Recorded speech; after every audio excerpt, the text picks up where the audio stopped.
Assalamualaikum warahmatullahi wabarakatuh. Good day everyone. Welcome back to our class Academic Writing with me Eko Saputra, your lecturer. Our topic today is checking your sentences. And in our meeting today, we run our class in a bit different way. If we met face to face in the last week, so for this meeting, we will do asynchronous online meeting. Okay, so I hope through this learning video, you can still do some progress within your learning ability and also your writing ability. And as I have told you before, that our topic today is checking your sentences, because the purpose of this meeting is to improve your sentences within argumentative writing, so that the quality of your writing will be better, and your writing will be readable, and readers will find it easy to understand your writing. Okay, right. Langsung saja mungkin. Okay, so the first thing that we will learn is about grammar checking. So it's really important to check your grammar when you write, because it makes your paragraph be easily understood whenever the grammar is clear, for example. Yeah, and we don't really need to learn so many things, but for this occasion only, we will focus more on agreement of subjects and verbs. Okay, right. Dan okay, so for ini poinnya ya untuk grammar check, bahwa a singular subject must be with a singular verb and vice versa. Artinya, whenever you write a sentence, pay attention to your subject, and you have to see whether your subject is singular atau plural, because singular subject itu must come together with a singular verb, and if the subject is plural, so it must come with the plural subject. Okay, nah ini example-nya. Okay, we have a sentence here, two sentences actually. The first one ini adalah contoh singular subject dengan singular verb. Contoh ya, my friend was late for class. Nah, subjeknya di sini kan my friend, okay, dan verbnya adalah was. Ini auxiliary verb. Kenapa pakai was? Karena subjeknya singular atau tunggal, ya. Nah, kalau subjeknya plural, so we can look at the second sentence. Ya, my friends were late for class. Nah, ketika dia my friends atau subjeknya plural, teman-temanku, dan temannya adalah banyak, maka verbnya adalah were. Oke, karena kita di sini menggunakan auxiliary verb. Oke, dan ini juga berlaku ketika verbnya adalah verb yang asli. Oke, jadi conclusion of this topic ya, untuk this part adalah for subject atau verb agreement yang pertama ya, when you check your sentence, find the main verb in each sentence. Jadi find dulu main verb, ada nggak verbnya. Oke, ketika ada verbnya, match the verb to its subject. Cocokkan apakah verb yang kita tulis itu cocok dengan subjeknya. Oke, bisa jadi kebalik seperti itu. And whenever it is not match, so we have to fix it. And if it is match, ya udah, berarti udah bagus. Terus yang ketiga, make sure that the subject and the verb agree in number. Ya, agree in number maksudnya apakah dia tunggal atau singular. Oke, jadi itu ya. Right, next. Lalu ya, the next thing talking about grammar adalah keep following rules in mind. Jadi harus selalu kita pegang, kira-kira begitu ya, rules di bawah ini. Yang pertama, nih, if the subjects are joined by and, they are considered plural. Jadi ketika di dalam sentence, misalnya nih contoh ya, kita punya dua subjek, my friend and I, ya. Walaupun ini seakan-akan satu, ya, tapi sebenarnya dua. Kenapa? Karena ada and. Ini tadi ya. Ada conjunction and di sini ya. My friend and I, berarti teman saya dan saya. Secara logik aja ini udah dua, ya. Maka verbnya pun harus plural, ya. Karena dia udah jamak, maka dia pakai were. Jadi my friend and I were late for class. Nah, gitu. Oke. Yang selanjutnya adalah ya, sometimes in our sentence we use or atau nor. Nah, ya, or atau nor. Ya. Nah, untuk kata or dan nor ini ya, berkenaan dengan subjek, maka verbnya should agree with the closer subject. maka verbnya akan ditentukan berdasarkan subjek terdekat, seperti itu ya. Contohnya apa? Mari kita lihat. Neither ya Emily nor Anne ya plans to join the tennis club. Ya, ini ada kata nor di sini ya. Jadi tidak Emily, tidak Anne merencanakan untuk join the tennis club. Artinya mereka berdua tidak mau join the tennis club ya. Nah, kan di sini ada or nih ya. Maka kita lihat verbnya di sini adalah plans. Oke. Nah, plans ini ya tidak ditentukan dari, kan ini ada dua, ada Emily dan Anne. No, karena dia nor, maka dia ditentukan dengan subjek terdekat dengan kata kerja, which is Anne ya. Because Anne is the closer subject, jadi Anne inilah penentu. N ini nama orang dan N ini adalah satu orang, maka N dihukumi singular. Maka verbnya pun harus singular. Jadi begitu ya. Lalu ada juga di sini nor. Nah, ya ini harusnya ya neither kayaknya ya. Oke, skip that part first. Kita fokus dulu ke sini. Neither Anne nor her sisters plan to join the tennis club. Nah, ya di sini kan kita lihat nih. Neither tidak, and tidak juga her sisters plan to join the tennis club. Nah, ketika di bagian ini ya, plan-nya tidak pakai s ya, menjadi plural dia. Kenapa? Karena subjek terdekatnya adalah jamak atau plural. Her sisters ya, saudara perempuannya, tapi banyak. Maka verbnya pun harus verb yang plural tanpa s. Nah, jadi begitu ya. Oke. Good. Dan selanjutnya, oke. Ini the verb should agree with its subject, not the word that come in between. Ya. Jadi apa katanya? Kata kerja harus cocok, setuju dengan subjeknya. Bukan kata-kata di antaranya, karena terkadang kata-kata di antaranya ini membuat kita bingung. Contoh, this new book of poems is by Pablo Neruda. Oke ya.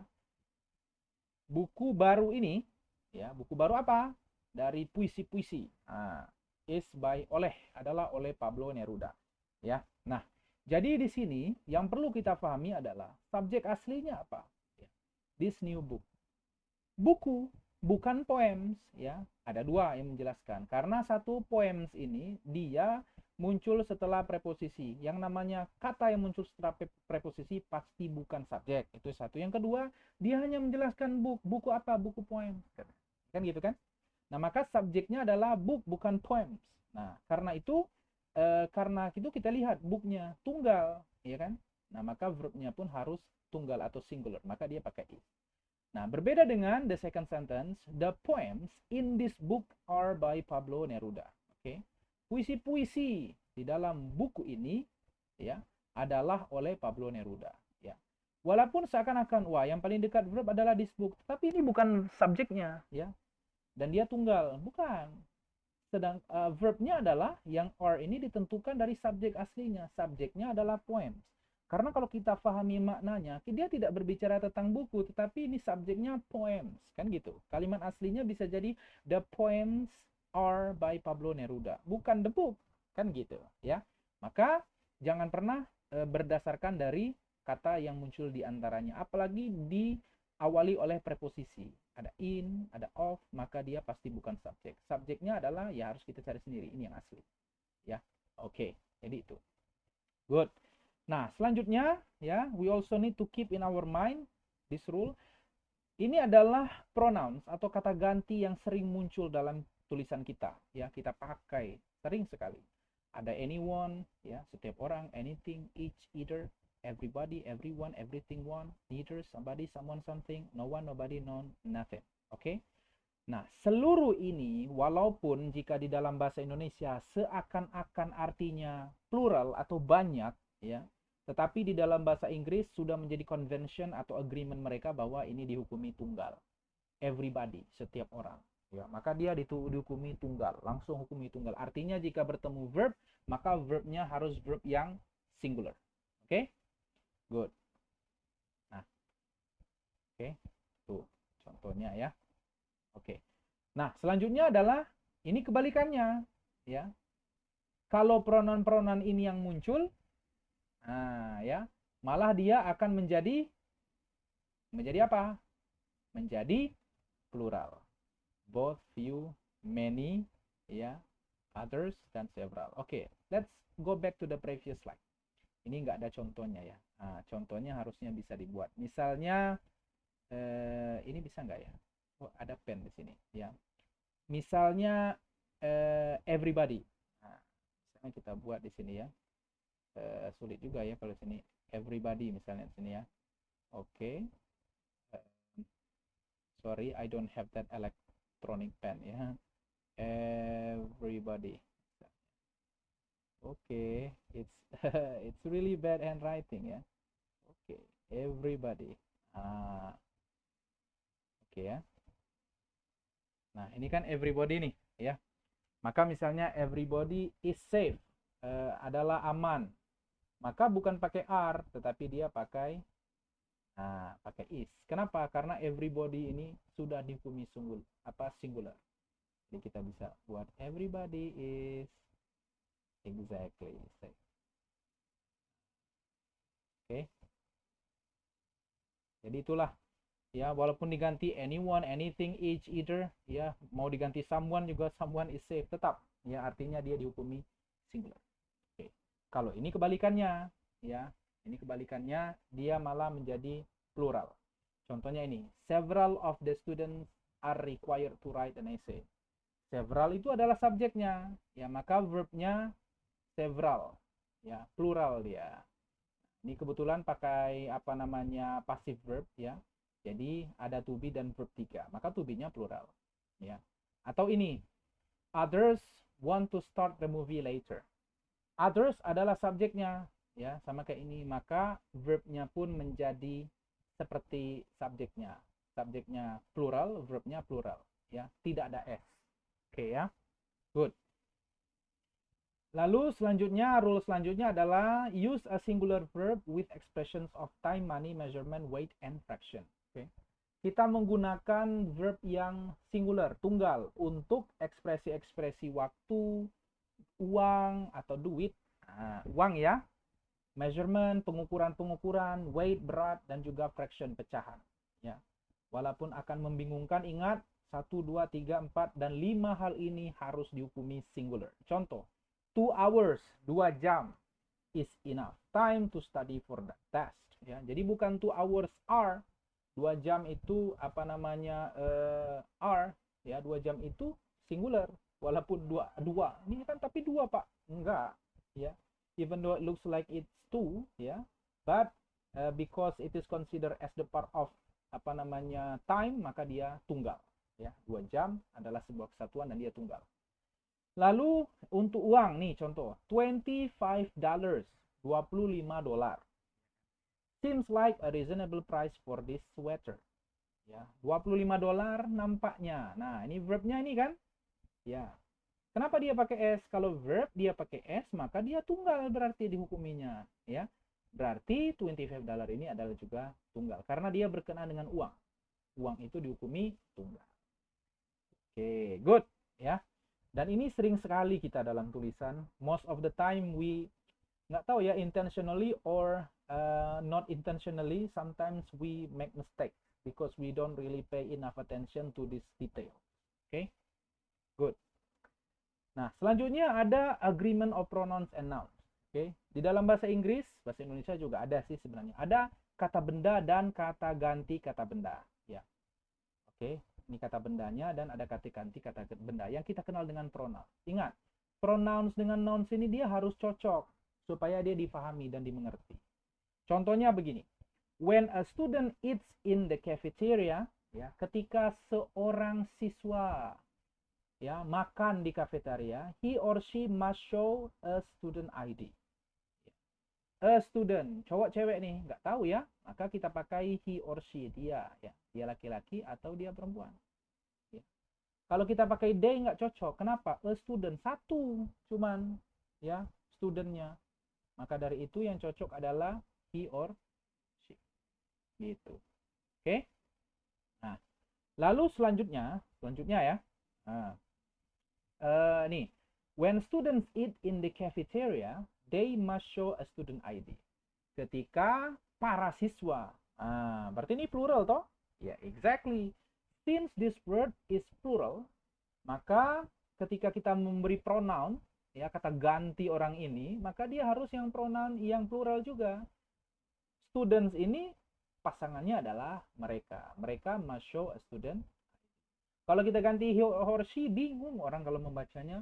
When students eat in the cafeteria, he or she nggak pas dia, ya. Maka dia harus agree, ya. Artinya harus setuju gitu loh ya. Ini ke sini harus setuju, ya. Dan yang ini juga ya. Ini juga harus berkesesuaian atau setuju dengan pronounnya. Good. Nah, jadi ini ya, ini simpulannya. Pertama adalah read over your paper, baca lagi tulisanmu ketika sudah selesai. Lalu stopping at each pronoun, berhentilah pada setiap pronoun, ya. Lalu cek apakah noun dan pronounnya replaces. Identify the noun that pronoun replace, identify kata-kata bendanya yang digantikan oleh pronoun. Lalu pastikan, ya, pronoun-pronoun ini cocok dengan nounnya. Gitu. Oke ya. Oke, good. We continue. Nah, selanjutnya juga yang harus kita keep in our mind adalah agreement of possessive pronoun and adjective. Ya, possessive pronoun dan juga possessive adjective. Ya, kepemilikan pronoun kata ganti, ada juga kepemilikan tapi dia sifat. Coba kita lihat di sini langsung aja example ya. The little boy is holding his mother's hand. Si anak laki-laki itu is holding, sedang memegang tangan ibunya. Nya di sini ini pronoun kan, tapi dia possessive, ya kan? Kepemilikan seperti possessive adjective di sini ya. Maka dia harus sesuai karena dia little boy, pasangannya his. Kalau ini diganti menjadi her mother's, bingung pasti orang yang membaca. Ya, anak laki-laki ini memegang tangan perempuan ibunya, tetapi dia pakai her, padahal her untuk perempuan, maka tidak boleh. Jadi begitu contohnya ya. Maka harus cocok ini ya. Ini pronounnya dengan possessive adjektifnya. Lalu contoh kedua, the children are holding their mother's hand. Anak-anak tersebut banyak ya, sedang memegang tangan-tangan ibu mereka. Nah, karena children banyak, maka pasangannya adalah possessive adjektifnya their. Kalau diganti menjadi his, salah. Dan bingung, nggak ngerti orang. Oke. Lalu lihat yang ini, contoh selanjutnya. Each of the girls, setiap dari anak-anak perempuan, ya, had her own bedroom in the apartment. Memiliki ya kamar mereka sendiri di apartemen. Kita lihat, each ini tadi kembali ya, adalah subjek yang dihukumi singular. Masih ingat ya, ada each, ada anyone. Maka possessive adjektifnya pun harus pakai her. Kenapa? Karena perempuan. Kalau diganti salah nih. Cocok berarti ya? Ya, maka dia harus cocok supaya bisa dipahami. Lalu selanjutnya, both of our daughters have their own cars. Dua-dua dari anak perempuan kami memiliki mobilnya sendiri. Ya. Tadi ada ya both, few, ini jamak atau plural, maka possessive adjektifnya pun harus jamak. Possessive-nya adalah their. Gitu. Oke, good. Give it to Jane. Berikan ini kepada Jane. It's hers. Ini miliknya. Nah, ini yang disebut dengan possessive pronoun tadi ya. Jane ini pasangannya adalah hers. Karena Jane ini perempuan. Nggak ada ya di dalam bahasa Inggris. Nama Jane itu laki-laki, John laki-laki biasanya. Ya. Berikan ini kepada Jane, ini miliknya. Maka give it to Jane, it's hers. Oke. Kalau diganti it his, salah. Ya. Nah, gitu. That book belongs to me. Buku itu milik saya. It's mine. Me pasangannya, possessive pronounnya adalah mine. Ya, kalau diganti it's hers, salah, bingung orang. Ini miliknya. Ya. Buku itu punya saya. Ya. Ini milik dia. Loh gimana? Nggak paham. Jadi begitu. Ya, very easy. Oke. Baik, continue to the next slide. Nah, selanjutnya adalah terkadang di dalam our paragraph, ya, Unintentionally we make sentence atau a sentence ya that is fragment. Fragment ini apa ya? Potongan-potongan atau lebih tepatnya disebut dengan an incomplete sentence, sebuah kalimat yang tidak lengkap. Nah, ya. Dan jenis kalimat yang seperti ini ada tiga. Ada tiga jenis kalimat yang seperti ini. Yang pertama adalah bisa jadi dalam kalimat itu tidak ada subjek. Contohnya misalnya ini. Did very well on her language exam. Melaksanakan dengan sangat bagus pada ujian bahasanya. Siapa? Mana subjeknya? Nggak ada toh? Iya, ini fragment. Dan kalimat yang lengkapnya ya, dia harus begini. George did very well on her language exam. George ya melakukan dengan sangat bagus pada ujian apa nih? Bahasanya dia. Oh, ini salah ya. Harusnya ini bukan her. Nah, ini contoh salah tadi. Nah, ini saya salah ketik. Ya, so sorry. Kenapa dia tidak cocok? Nih, George. George nih nggak ada nama laki-laki, nama perempuan George. Ya, pasti laki-laki. Nih, lihat nih. Ya, nih George. Ya, ini on her language exam. Salah. Ya, harusnya bukan her di sini. Harusnya her ini diganti menjadi his. Nah, karena ini adalah possessive adjektifnya untuk laki-laki. His. Ya, George did very well on his language exam. Ya, kebetulan ada contoh yang intentionally langsung kita bahas. Nah, oke. Paham ya? Baik. Nomor 2. Terkadang fragment itu kalimat yang tidak ada verb. Ya. Tidak ada verb. Nah, contohnya adalah both Alexander and his younger sister Lisa. Dua-duanya yaitu Alexander dan saudara perempuannya. Saudara perempuan kecilnya, Lisa. Terus kenapa? Ya, ini hanya subjek, tidak ada verb. Maka untuk membuat dia menjadi complete, jadi harus begini. Both Alexander and his young sister Lisa enjoy tennis. Ada verbnya di sini toh. Nah, ini baru jadi lengkap, ya. Oke, nomor 3. Kadang fragment itu bentuknya no independent clause atau incomplete thought. Dia tidak ada klausa independen karena dalam kalimat itu kan bagian paling kecilnya klausa, ada subjek dan verb. Maka dia jadi kalimat sehingga bisa dipahami. Ini ada kalimat ya, ada subjek dan verb, tetapi dia jenis kalimat yang tidak lengkap. Walaupun ada subjek verbnya, menggantung dia. Yang ini disebut dengan independent clause atau klausa independen, klausa yang butuh klausa lain yang disebut dengan kebalik ya. Tidak ada independent clause. Jadi dia ada klausa tapi klausanya dependent. Klausanya itu bergantung pada klausa lain. Contoh before I went to college. Ini kan nggak lengkap. Sebelum saya pergi ke college atau pergi ke kampus. Terus kenapa? Ini disebut dengan dependent clause, klausa yang bergantung. Maka dia butuh kemana dia digantungkan gitu loh. Nah, dia digantungkannya ke independent clause, klausa yang independen. Nah, jadi untuk membuat dia lengkap dia begini jadinya. Before I went to college, sebelum saya pergi ke kampus gitu loh ya. Ini kan dependent clause ya. Nah, kita butuh independent clause. Independent clause-nya adalah ini. Klausa yang bisa berdiri sendiri. I work part-time at a restaurant. Aku bekerja part-time di sebuah restoran. Kenapa dia disebut dengan dependent? Yang ini dependent. Karena dia tidak bisa berdiri sendiri. Terus kenapa di sini disebut dengan independen? Karena kalaupun ini dihapus, misal ya kita hapus set, ini masih tetap difahami dan dimengerti dan ini complete thought. I work part-time at a restaurant. Aku bekerja part-time di sebuah restoran. Lengkap dia. Bisa jadi sebuah kalimat. Ya.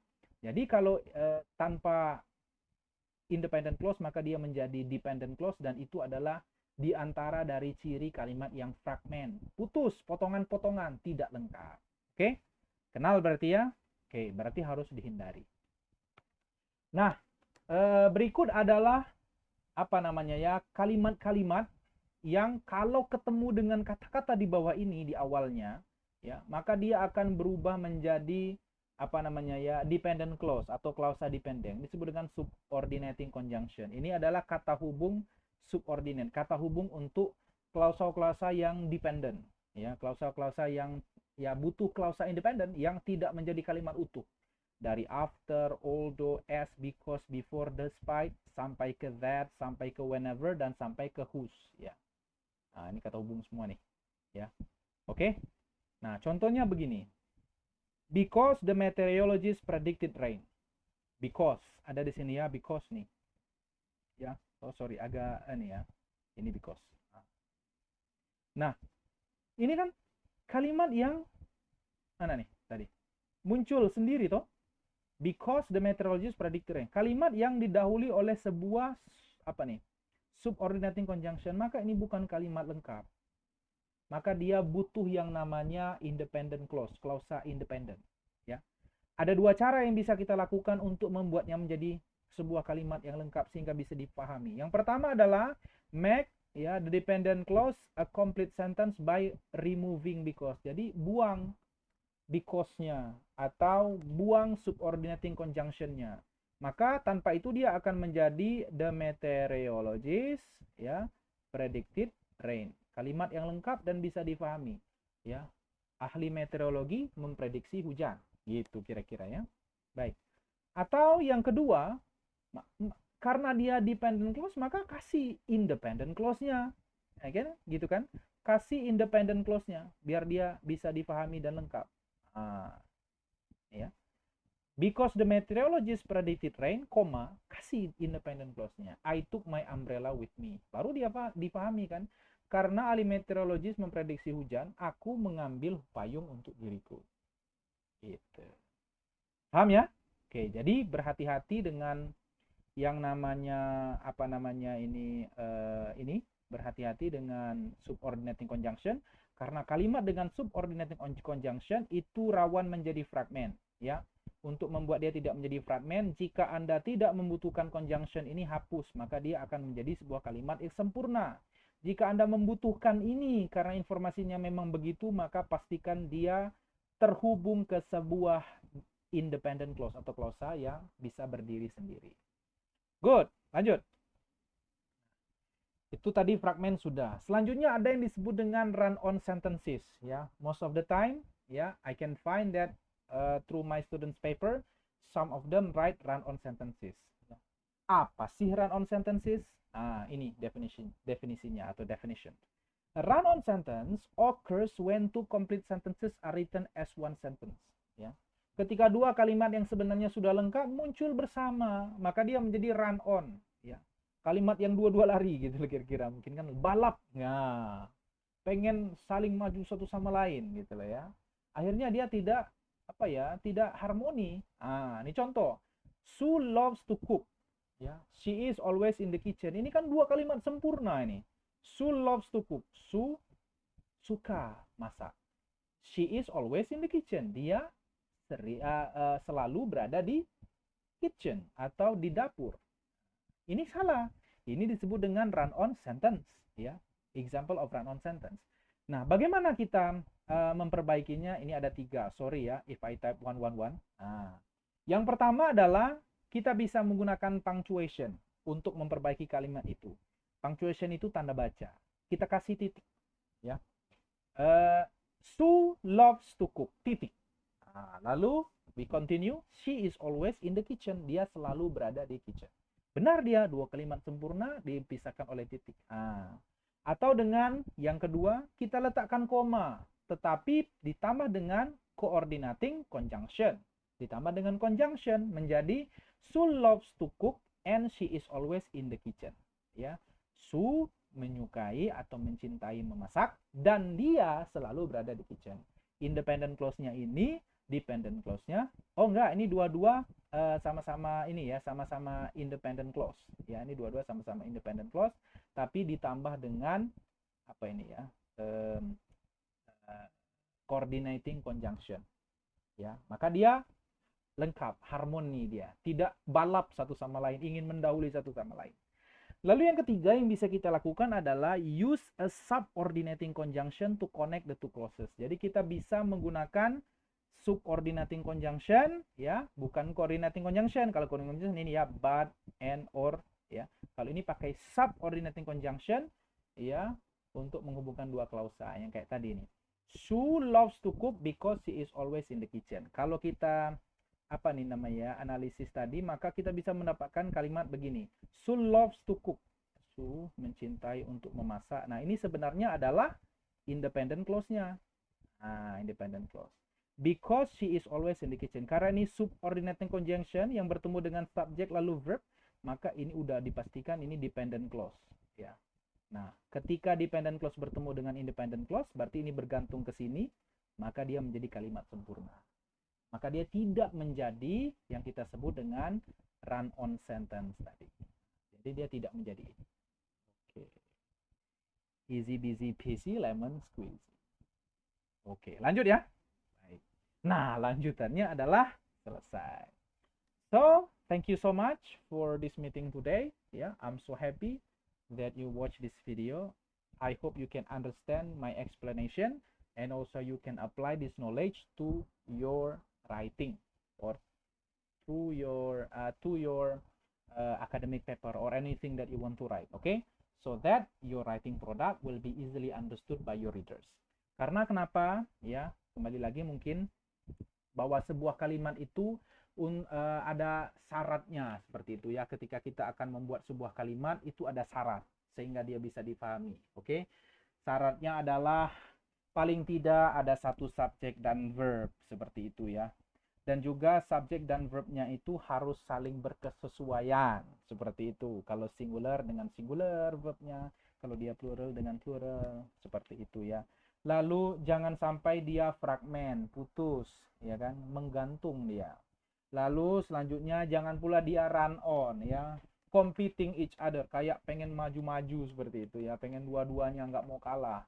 Dia harus harmoni ya, harus match ya, to for the readers to understand your sentences easily, so that your writing product will be good and will be improved. Okay, I think that's all for our meeting today. Thank you very much. Have a good day dan jangan lupa untuk mengerjakan apa namanya kuisnya ya, yang ada di apa namanya di link yang saya sebar di grup. Wabillahi taufiq wal hidayah. Wassalamualaikum warahmatullahi wabarakatuh.